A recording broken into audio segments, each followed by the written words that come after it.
Serangan kilat TNI bikin Cina sempoyongan begini jadinya.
Salah satu unit infanteri mekanis Angkatan Darat Cina mendapatkan serangan kejutan dari pasukan militer Indonesia dalam markas Brigjen serangan Gunung ke-128 yang dihancurkan armada pada Kamis.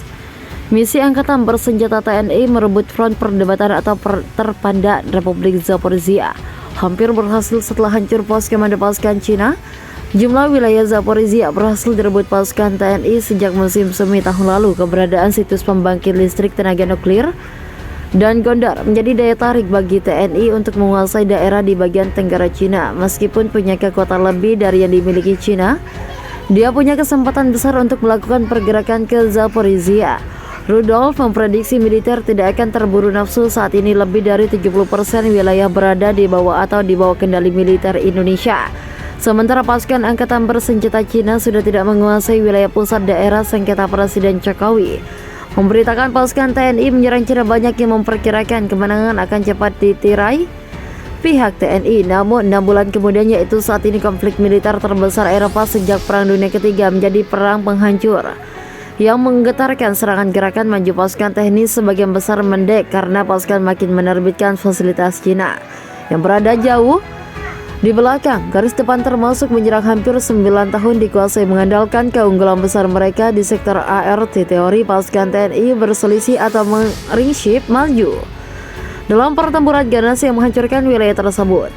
Pelabuhan strategis di Laut Azov menjadi simbol perlawanan Cina jatuh pada bulan Mei setelah kandungan